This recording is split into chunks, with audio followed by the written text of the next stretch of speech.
Welcome to Dishing Up Nutrition. Our podcast today is brought to you by Nutritional Weight and Wellness.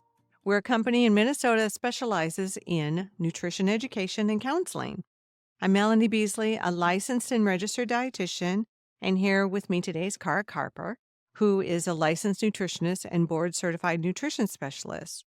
And I believe our topic today is going to resonate with a lot of women. We're going to be discussing two of the most common symptoms that women experience when their hormones start to change. And this stage is called perimenopause, which is the transition to menopause. That's right. And perimenopause usually starts in a woman's mid to late 40s, but it can begin as early as her 30s. And research shows that on average, women are in the perimenopause stage for about 4 years before they stop having menstrual cycles. But it can last longer, even up to 10 years. So if you're listening and you're in your 30s, your 40s, or your 50s, you very well may be in perimenopause. Yep. And if you're in the age range Cara mentioned, you may be experiencing irregular menstrual cycles. They may be longer or shorter than usual. You might also have different menstrual flow. It might be lighter or heavier than your normal flow, and you think something's up here. Something's changing. There could be breast tenderness or changes in breast size or shape. Also, changes in urination are quite common. Usually it's more frequent urination. Yep. And hair thinning or hair loss, that's another sign of perimenopause. Your body's thermostat really starts to change, and hot flashes and night sweats can begin, and that's pretty common. And of course, night sweats will often disrupt sleep. Today, we're going to focus on two specific symptoms of perimenopause that are closely related. It's problems with sleep and increased anxiety. Sort of the chicken and egg scenario. Is your increased anxiety preventing you from getting a good night's sleep? Or is your insomnia leading to more anxiety the next day? If you were tossing and turning all night long, chances are you're not going to wake up feeling fresh and calm. Yeah, and many of my clients tell me they are miserable during these perimenopause years, and they just want to wake up feeling rested and calm, get back to feeling like themselves. Well, we have some natural solutions for you in our show today. So get a pencil, take some notes. Before we get into the solutions, I do want to take a moment to define perimenopause and menopause. A woman is considered being in menopause when she hasn't had a menstrual cycle for 12 consecutive months. The changes that are happening hormonally up until that point are referred to as perimenopause. And the average woman will go through menopause around 51, but really this varies. I actually have a relative and a friend, so two females in my life, who went into menopause in their early 40s. And that is pretty young, but Yeah. that can happen. On average, menopause occurs anywhere from ages 45 to 55. Well, I'm really glad our topic today is focusing on anxiety and sleep problems during perimenopause, because when I meet with clients, they're often surprised when I explain that increased anxiety and difficulty sleeping are common symptoms of those changing hormones. And everybody has heard about hot flashes. I feel comfortable saying that. Yes. But some of the other perimenopause symptoms are not as well known. A recent survey, this was conducted by the American Association of Retired Persons. You probably have received mail. I know I started receiving mail in my 40s from ARP. Yeah, isn't that fun? Yes, that's a blast. So ARP found that only 18% of women over the age of 35 felt that they were well informed about the impact hormonal changes can have on the body as they're aging. So really, that's only 1 out of 5 women who feels comfortable and prepared for perimenopause or menopause. Yeah. That's not a big number. It's not. And I hope that some of our listeners are tuning in prior to experiencing midlife hormone changes, because half the battle is knowing what is going on with your body and why it's happening. And that way it's not a surprise and you don't feel like, oh, is something wrong with me? You realize that it's related to these hormonal changes. When it comes to anxiety during perimenopause, this anxiety can present differently. Some women describe that they just kind of feel on edge. There's often more irritability, being short tempered, less patient. Perhaps you're snapping more at your kids or your partner. Yeah. And for some women, they notice an increase in social anxiety, or they may feel more anxious in certain settings like work. There can also be physical symptoms as well, such as increased heart rate, feeling flushed or hot or shaky, and you're thinking, what is going Mhm. on? Anxiety can happen throughout the day, but a lot of times it does get worse at night. Picture yourself, you're trying to go to sleep. Do you find yourself lying awake thinking about what you said during your work meeting?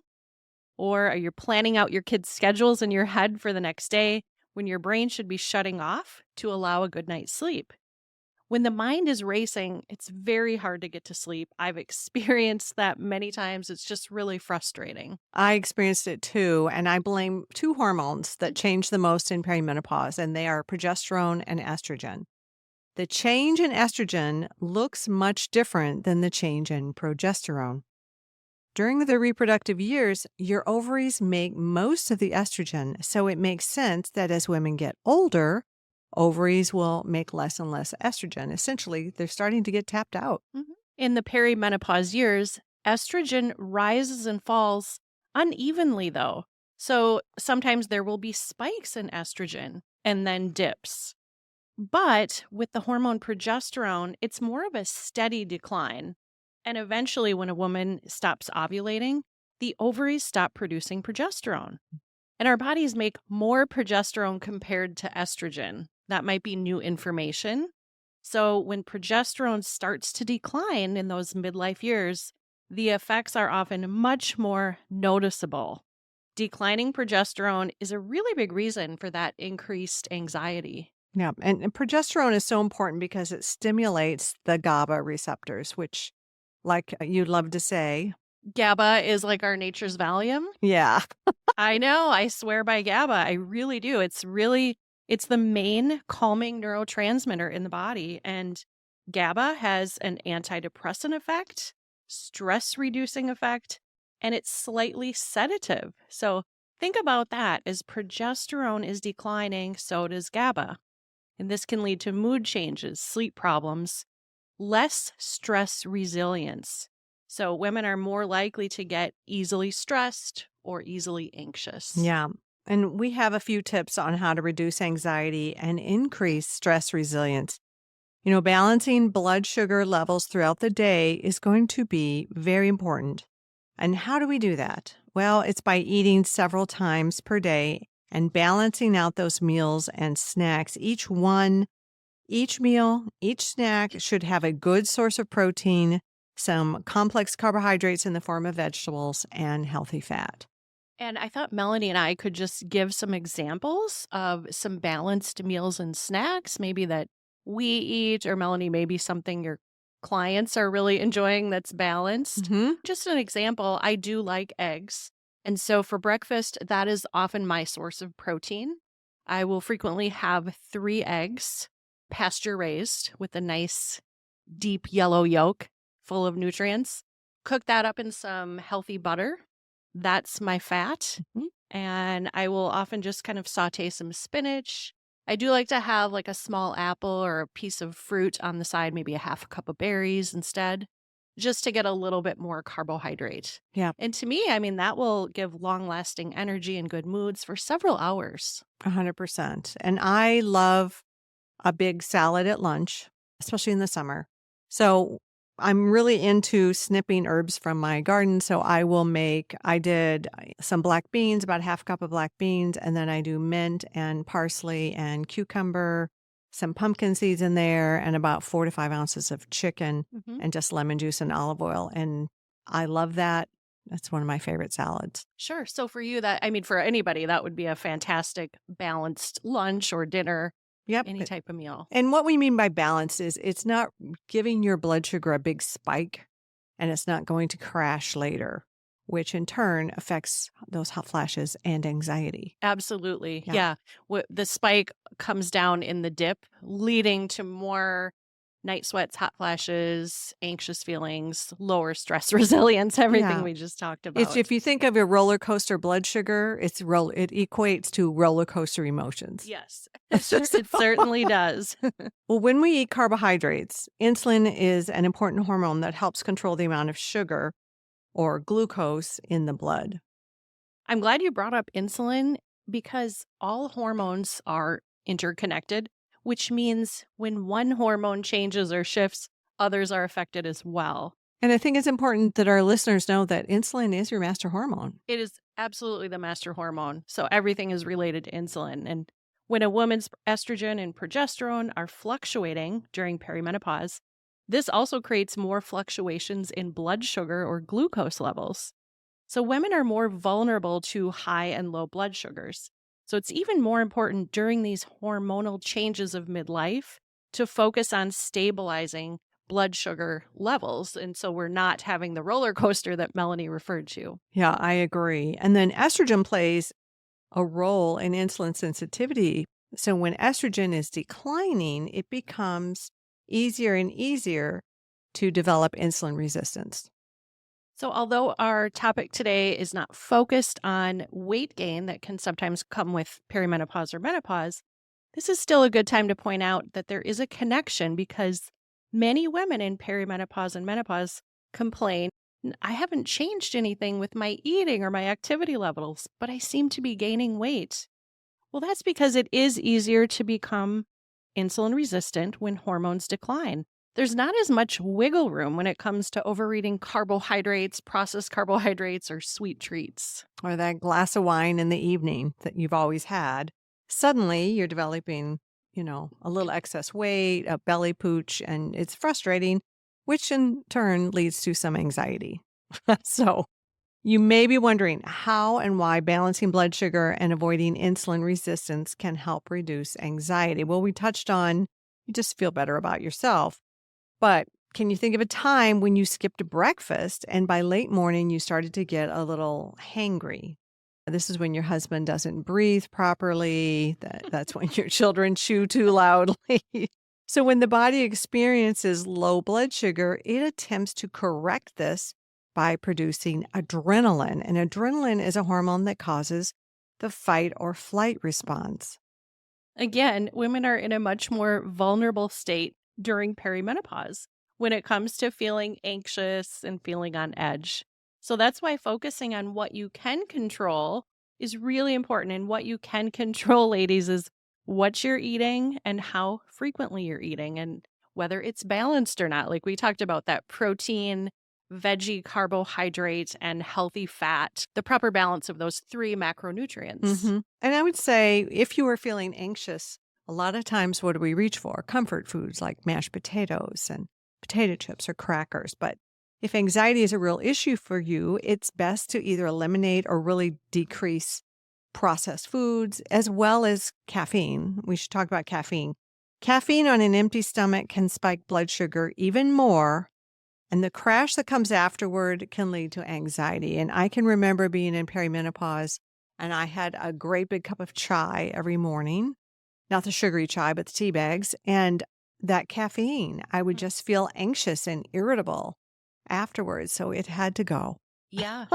It's really important to pay attention to those body signs like you did, Melanie. I'm also sensitive to caffeine. And if I do have a cup of coffee on an empty stomach before breakfast, I tend to get shaky, hot. I feel my heart racing. I'm more reactive to stressors. Oh my goodness. So even just if I pair my morning coffee with some breakfast, it helps to blunt the effect of the caffeine. So that's personally what works for me. Some women are more sensitive than I am and would do better by switching to something like herbal tea that does not contain caffeine, or maybe green tea that has less caffeine than coffee. Still has some, but yeah, I can't even do green tea. I'm that big of a weak link when it comes to caffeine. No, it's important So for I'm an herbal tea listeners. girl. Wah, wah. It's important for people to hear that, though. Yep, there's some great delicious herbals out there.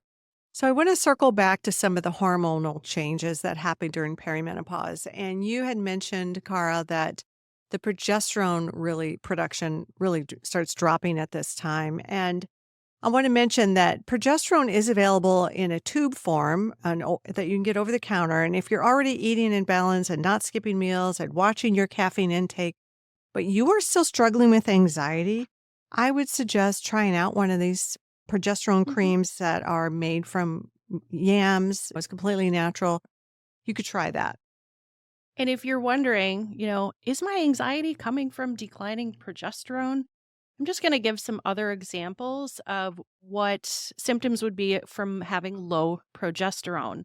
So, in addition to mood swings and feeling heightened anxiety, if you've also noticed spotting or bleeding between menstrual cycles, or maybe a shorter menstrual cycle, if you have noticed prolonged heavy bleeding, or just in general more heavy periods, premenstrual syndrome, headaches and migraines, having issues with fertility, and trouble sleeping, those are all signs of having low progesterone.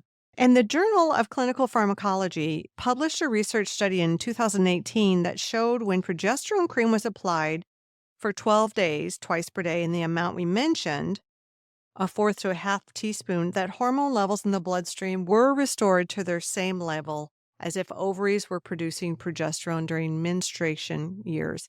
You are listening to Dishing Up Nutrition, and our topic today is: are you experiencing anxiety and sleep problems in perimenopause? Most women understand that hot flashes are a common symptom of perimenopause and menopause, but other symptoms such as anxiety and insomnia are not as well known. If you have female friends, family members, or colleagues who are in perimenopause, it's important for women to know that hormonal changes can affect moods and the brain just as much as our bodies. So we'll be back after a short break.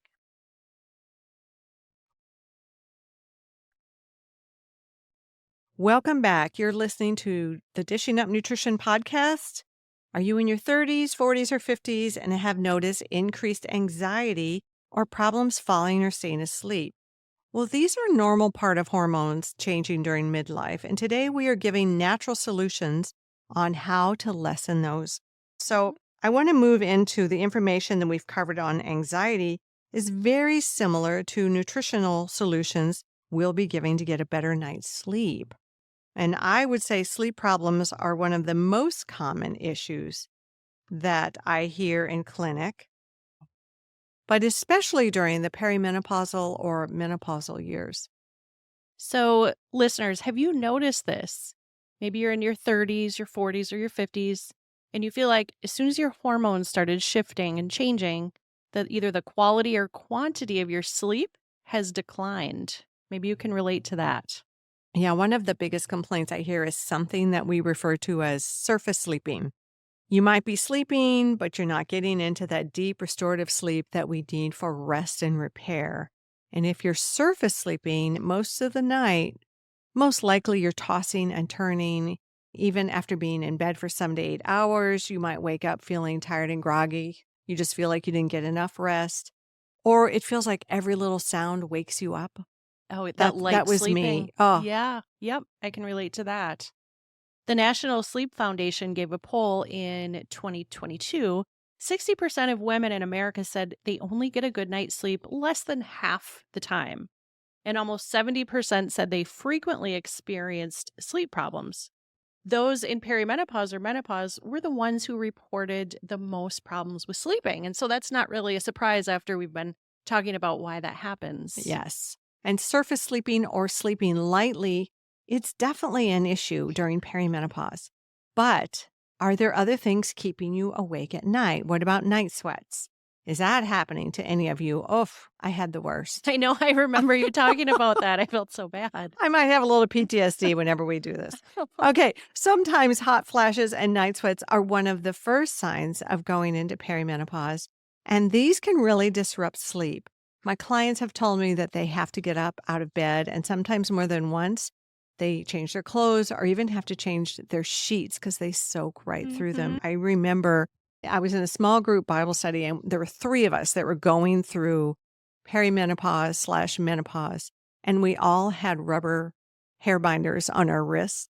And you could tell when one of us was flashing because you would grab your hair and throw it up in a ponytail at any given time. Oh, goodness. Yeah, it was just we were all Yeah, you probably had Hot. layers on as well. Yes. Oh, and you Layered never put clothing. anything that you couldn't rip off really quick.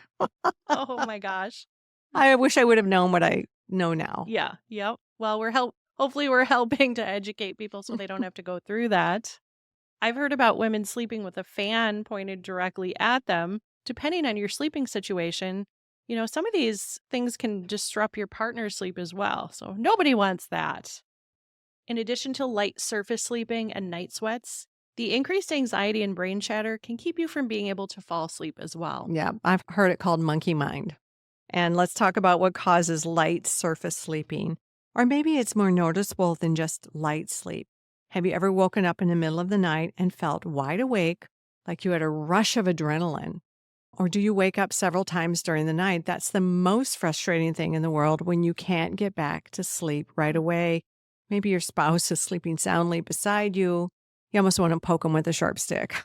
you know, as they're sleeping and you're wide awake having to be quiet. Fortunately, there's usually a simple solution for that particular issue, and it's having a small bedtime snack. Now, the snack can't just be anything because some snacks or meals close to bedtime will actually cause you to wake up more frequently during the night. What we're talking about is a snack with a serving of healthy fat paired with about a half cup of carbohydrate. So, if you're someone who likes to measure using grams, what I'm talking about is 15 grams of a healthy fat and 15 grams of a healthy carbohydrate. That's going to anchor that blood sugar from dipping. We often talk about the bedtime snack that has 2 tablespoons of heavy whipping cream, not the kind that you spray out of the can with sugar and propellant, but the kind that you whip up into whipping cream. And then add a half a cup of berries, fresh or frozen. Berries are a lower sugar fruit, so it's kind of nice. You can actually pop that to like 3/4 of a cup. And if you whip up the cream to make it more decadent, it's delicious. If you whip it together with frozen berries, Hmm. also delicious. But it tastes great if you just drizzle it over your berries. Yeah, and really the heavy cream that you're referring to, Melanie, that's the healthy fat that will anchor the blood sugar. Yes. And the small amount of carbohydrate pairs well with that to stabilize blood sugar. And it anchors because fat is broken down slowly. And so it kind of buffers the reaction of the sugar from the fruit. Yeah, great explanation. And also, fat does not raise our glucose. Like carbohydrates, we know raises glucose, but the fat does not. Yep. Another quick and easy bedtime snack that we like at our house, and this will stabilize glucose levels as well: 2 tablespoons of a nut butter and a small apple, maybe half of a larger apple. If you don't like apples or you can't tolerate them, you can replace that with something like a small banana or half of a large banana. Yeah. Yeah. It's a good point. One of the things that is super delicious is if you get a banana, a firm one, half a banana, slice it, or a whole banana. You can slice them and make little peanut butter sandwiches, put them Cool. on wax paper and freeze them. And then you just want to take the half of that amount, and that would be your snack. Or So split it with someone. I'm definitely going to do that. My daughter will love that. So little banana slices, and then you put a nut butter in between the two little slices and freeze that. Yes, it tastes like banana peanut butter ice cream. Great. Great. So one of our nutritionists who's in perimenopause says that when she eats a half an avocado and a half a cup of berries before bed, that her sleep is greatly improved. One of the things I suggest to my clients is a half of an avocado, half of a banana whipped together with some cocoa powder. Tastes like chocolate pudding. Oh, that's another great one. So it feels like you're getting away with something. And it's good for you. Helps you sleep better. Yes. But that makes a lot of sense that avocados would be a good choice, especially before bed. Avocados have several nutrients that support good sleep. First of all, they do contain the healthy fat to hmm stabilize glucose. Fiber also, and that's going to help stabilize glucose. They're also high in magnesium. Magnesium is a calming mineral. I do want to mention you want to avoid processed carbohydrates made from grains, and these will spike the blood sugar. So if you're used to having popcorn, which we all think it's the healthiest whole grain snack, no, popcorn or chips or crackers or another sweet treat before bed, that's probably making your sleep issues worse, spiking your blood sugar, causing a rush that gives you a hot flash. So it's not one that we recommend. Mhm. Plus, we want real food to nourish the body. So I do have a quick example of something that pops into my mind whenever I think about eating certain foods before bed that cause us to wake up in the middle Hmm. of the night, like a adrenaline rush. I remember having sushi on Valentine's Day several years ago, and we made it homemade sushi. So we were eating kind of late because it takes a very long time to make homemade sushi. But it had quite a bit of rice, as sushi often does, Uh-huh. and I ate a lot of it. And I went to bed at my normal time. And I remember about 2 o'clock in the morning, I popped right awake, Oh, like I was up for the day. And I thought, what is happening? And then it occurred to me, I had had so much rice, which is a very starchy carbohydrate that yeah, converts rapidly to sugar. yep, and it raised my glucose, which came crashing down at 2 a.m. and I was awake for a couple of Oh hours. my goodness. So that's just an example of how specific foods, especially those carbohydrates, can cause the middle of the night wake ups. And sushi has gotten such an unwarranted rap for being a healthy food. Not so. It's Yeah, loaded with rice, a lot of the raw fish, tuna, high in mercury. I mean, it's not the best. right. It's a sometimes Yeah, treat, right? exactly. Exactly. Well, since we're talking about foods that are not going to support sleep before bed, I do also want to bring up beverages, drinks that can affect sleep negatively during perimenopause. So, have you started noticing that the wine that you used to be able to drink before, during, or after dinner has started causing night sweats to be more frequent? So, that is a connection that we hear a lot. Yes. And sometimes you don't even have to wait. It can be within 30 minutes of having that glass of wine. You get that flush and it's playing havoc. So that is a biggie. And we hear it all the time. For some women, it doesn't serve them well anymore. So put some bubbly LaCroix or bubbly or something like that in a drink, maybe a Perrier in your wine glass, and you're not going to hot flash as, as much. So just like the processed carbohydrates, we talk about alcohol, it does the same thing, causing that blood sugar spike and dive. It could be in the middle of the night, could be when you're trying to socialize and suddenly you're dripping in sweat. And if sleep is an issue for you, we suggest that you consider stopping your caffeine by around noon. Avoid caffeine in the afternoon and evenings if you want to improve your quality and quantity of sleep. Yep. And I do want to revisit caffeine. So caffeine stays full strength from the time you drink it for 7 hours. Then it goes to a half strength for 7 hours. And then it goes to a quarter strength for 7 hours. So if you were really struggling with sleep slowly, so that you don't want to write us a bad review, get a headache, slowly decaffeinate and see if your sleep improves. It did for a lot of my clients that really improved. And for you as well. And for me, yeah, I can't even have Yeah. like a decaf after 3 o'clock, Mhm. or it bothers me. There's just enough caffeine. So early in the show, we discussed using natural progesterone cream for anxiety. And Kari, you mentioned that you like to use it both during the day for anxiety and at bedtime. Tell us more about that. Yeah. Yeah. So the progesterone cream, the natural progesterone cream that I use, helps with a lot of different perimenopause symptoms when it comes to sleep. So remember, progesterone is helping our bodies to produce the calming neurotransmitter that's called GABA. Many women report that by just using a small dab of natural progesterone cream before bed, they start sleeping more soundly. And I know that is the case for me And me. and for you. For me, my brain chatter subsides. I am not getting night sweats and I can really relax and just get into a deeper sleep. Yeah, and as you can see, it's quite a bit of a crossover when it comes to natural solutions for anxiety and sleep problems during perimenopause. So it's kind of a blend. It all works together for your body's good. And a mineral that is beneficial for both anxiety and sleep issues is called magnesium. And magnesium is a mineral that's calming and relaxing. And according to the World Health Organization, 3 out of 4 Americans do not get enough magnesium from their food sources. If you're wondering, how do I know if I'm deficient in magnesium? Here are some common symptoms of a magnesium deficiency: trouble falling asleep or staying asleep, increased anxiety, muscle cramps, Charlie horses, muscle twitches, and including the eyes as well. If you have twitchy eyes, Mm-hmm. that can be a sign of low magnesium. Yes. And in general, just muscle tightness. Yeah.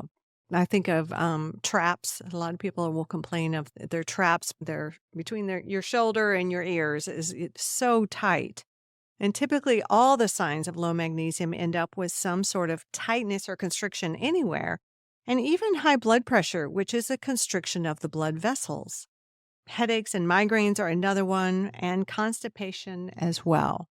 So, if you don't have enough magnesium, your system is off in Yeah. so many areas. And that's because the mineral magnesium plays a role in more than 300 different processes in the body. So no wonder there 300. are so many 300. signs. Yeah, 300. 300. There are so many signs of low magnesium.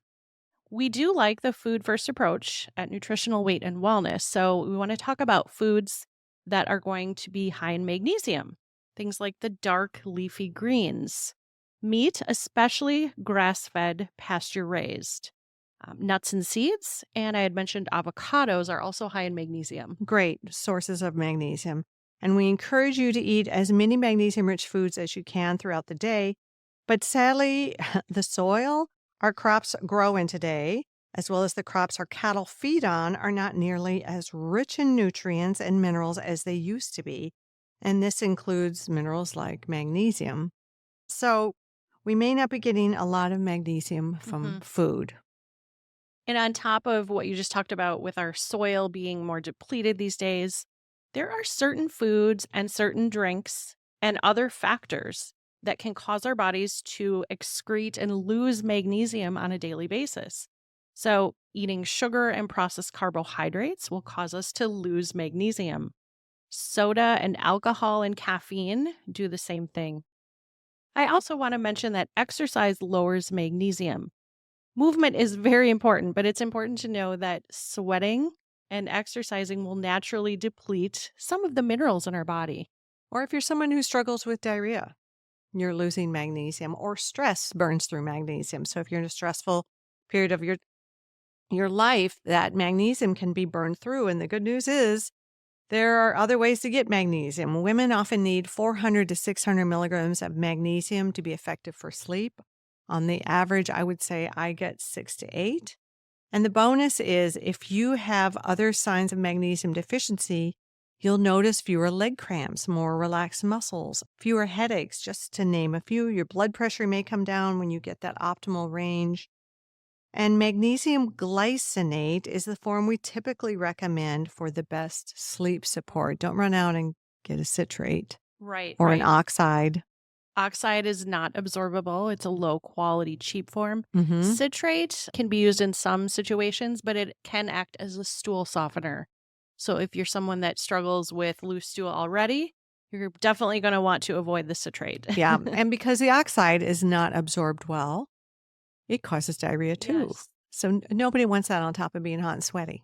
Yeah, so I would just say, really stick to that magnesium glycinate. It's very absorbable, it's high quality.